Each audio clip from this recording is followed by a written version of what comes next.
ಅವಧಿಯಲ್ಲಿ ಈ ಒಂದು ಬಾಲ ವಿಕಾಸ ಸಂಸ್ಥೆಯಿಂದ ಮಕ್ಕಳಿಗೋಸ್ಕರನೇ ಮಕ್ಕಳಲ್ಲಿರುವಂತಹ ಒಂದು ಪ್ರತಿಭೆಯನ್ನು ಗುರುತಿಸಲಿಕ್ಕಾಗಿ ಮತ್ತು ಗುಲ್ಬರ್ಗದಲ್ಲಿರುವಂತಹ ಒಂದು ಕ್ಷೇತ್ರ ಭೇಟಿ ಅನ್ನುವಂಥ ಕಾರ್ಯಕ್ರಮವನ್ನು ಇವತ್ತು ಹಮ್ಮಿಕೊಂಡಿದ್ದೀವಿ ಸರ್. ಸಾಕಷ್ಟು ಆ್ಯಕ್ಟಿವಿಟೀಸನ್ನು ಈ ಒಂದು ಸಂಸ್ಥೆ ಕಡೆಯಿಂದ ನಡೆಸ್ತಾ ಇದ್ದಾರೆ. ಹಾಗಾಗಿ ಆ ಸಂಸ್ಥೆಯವರಿಗೆ ಜೋರಾಗಿ ಚಪ್ಪಾಳೆ ತಟ್ಟೋದ್ರ ಮೂಲಕ ನಾವು ಅಭಿನಂದನೆಯನ್ನು ಸಲ್ಲಿಸ್ತಾ ಇದ್ದೀವಿ ಸರ್. ಉತ್ತಮವಾದಂತಹ ಒಂದು ಊಟದ ವ್ಯವಸ್ಥೆ, ವಸತಿ ವ್ಯವಸ್ಥೆ ಜೊತೆಗೆ ಮಕ್ಕಳಿಗೆ ಏನು ಬೇಕೋ, ಮಕ್ಕಳ ಬಾಲಕಾರ್ಮಿಕ ಪದ್ಧತಿ, ಬಾಲ್ಯ ವಿವಾಹ, ಇನ್ನೂ ಅನೇಕ ಸಮಸ್ಯೆಗಳ ಕುರಿತು ಜಾಗೃತಿ ಕಾರ್ಯಕ್ರಮವನ್ನು ಇಲ್ಲಿವರೆಗೂ 2 ದಿನದ ಅವಧಿಯಲ್ಲಿ ಮೂಡಿಸಿದರೆ ಈ ದಿನದಂದು ನಾವು ಕ್ಷೇತ್ರ ಭೇಟಿ ಮೂಲಕ, ಹೊರಸಂಚಾರದ ಮೂಲಕ ಈ ಒಂದು ಗುಲ್ಬರ್ಗದ ಇತಿಹಾಸ ಏನಿದೆ, ಇತಿಹಾಸದಲ್ಲಿ ಏನೇನು ಉಳಿದಿದ್ದಾವೆ, ಇಲ್ಲಿ ಆಳ್ವಿಕೆ ಮಾಡಿದಂಥ ಅರಸರುಗಳು ಯಾರ್ಯಾರು, ಅವುಗಳ ಬಗ್ಗೆ ಸಂಕ್ಷಿಪ್ತವಾದ ಮಾಹಿತಿಯನ್ನು ಮತ್ತು ನೋಡುವುದರ ಮೂಲಕ ಮಕ್ಕಳು ಜಾಸ್ತಿ ನೆನಪಿಟ್ಕೊಳ್ತಾರೆ. ಹಾಗಾಗಿ ಹೊರಸಂಚಾರವನ್ನು ಕರೆದುಕೊಂಡು ಬಂದು ನೋಡುವುದರ ಮೂಲಕ ಮಕ್ಕಳಲ್ಲಿ ಕಲಿಕೆ ಪ್ರಬುದ್ಧವಾಗಿ ಗುಣಮಟ್ಟವಾದ ಕಲಿಕೆಯನ್ನು ಮೂಡಿಸಲಿಕ್ಕಾಗಿ ಈ ಒಂದು ಸಂಸ್ಥೆ ಅವಿರತವಾಗಿ ಬಹಳಷ್ಟು ಶ್ರಮದಿಂದ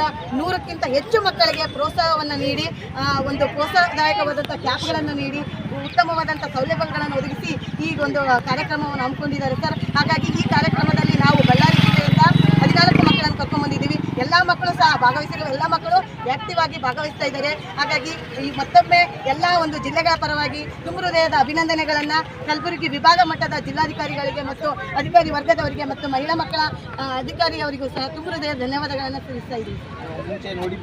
ಇಲ್ಲ ಸರ್, ಇದೇ ಫಸ್ಟ್ ಟೈಮ್ ಸರ್. ಹಾಗಾಗಿ ಬಹಳ ಕುತೂಹಲ ಇದೆ ಸರ್ ಏನಿದೆ ಅಂತ. ಹೌದು ಸರ್, ಹೌದು ಸರ್, ಹೌದು ಸರ್. ಸರ್, ನಮ್ಮ ಹೆಸರು ರಾಧಾ ಕೆ ಅಂತ ಸರ್. ಸಿರುಗುಪ್ಪ ತಾಲೂಕಲ್ಲಿ ಶಿಕ್ಷಕಿಯಾಗಿ ಕಾರ್ಯನಿರ್ವಹಿಸ್ತಾರೆ. ಕನ್ನಡ ಶಿಕ್ಷಕಿಯಾಗಿ, ಜೊತೆಗೆ ಸೋಷಿಯಲ್ ಸೈನ್ಸ್ ಟೀಚರು. ಹೌದು ಸರ್. ಬಹುಮನಿ ಸುಲ್ತಾನರು ಇಲ್ಲಿ ಆಳ್ವಿಕೆ ಮಾಡಿದ್ರು ಸರ್. ಆ ಕೋಟೆ ನೋಡಿರಲಿಲ್ಲ, ಹಂಪಿ ನೋಡಿದ್ವಿ. ಹಂಪಿ ಹೋರಾಟ ನಡೀತಲ್ಲ ಸರ್, ಹಂಪಿ ಮತ್ತು ಬಹುಮನಿ ಸುಲ್ತಾನ್ ನಡುವೆ. ಈಗ ಯಾವ ರೀತಿ ಕೋಟೆ ಆಗಿದೆ, ನಮ್ಮ ಹಂಪಿಗೂ ಮತ್ತು ಇಲ್ಲಿರುವಂಥ ವ್ಯತ್ಯಾಸ ಏನಂತ ಈಗ ನಾವು ತಿಳ್ಕೊಂತೀವಿ ಸರ್. Okay sir, thank you.